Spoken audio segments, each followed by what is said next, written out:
Explaining. So this is a little short conversation on explaining, and it starts off like this. I never explained myself. My friends don't need it. My enemies don't believe it. Which one are you?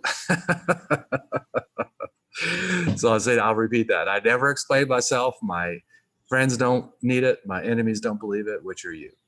So the point of this is, the people in your life who demand explanations from you are probably, you know, they're obviously dealing with something, and God bless everyone, and these people are probably not your best support, right? The very my support system, my close friends, never demand that I explain myself, right? Sometimes they would like to know more about why I thought this, or why I did that, or why I took this action or that action, or why this is important to me and that's not. And that's fine. I'm happy to share, and I'm happy to let people in on my thinking.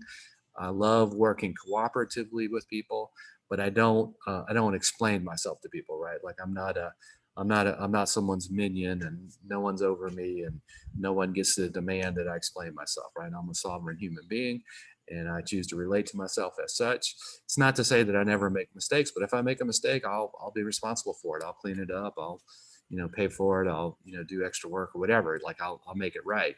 But I don't explain myself to people. When I've noticed when people demand that I explain myself to them, when I used to do that, I noticed that the people who demand an explanation never actually believe it.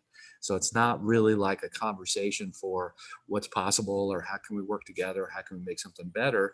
When people demand you explain yourself to them, it's really sort of more of a power move. There's some dysfunction to it.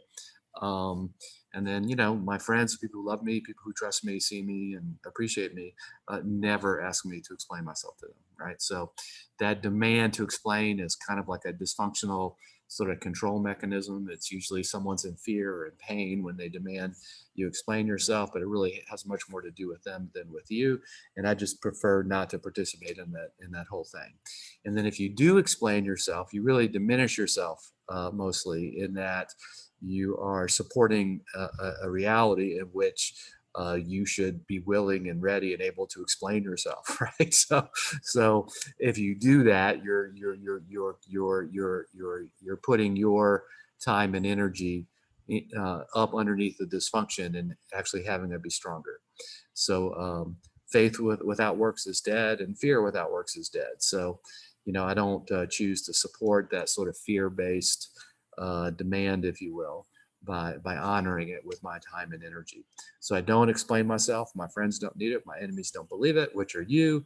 And I'm happy to share where I'm thinking from, and let people in on my thinking, and work cooperatively with people, and so forth, right? So, and my unwillingness to explain myself is not a belief that I'm perfect or get everything right. It's just that I won't handle my breakdowns or failures by explaining myself. I will handle them by restoring my integrity and doing what's right to resolve the situation.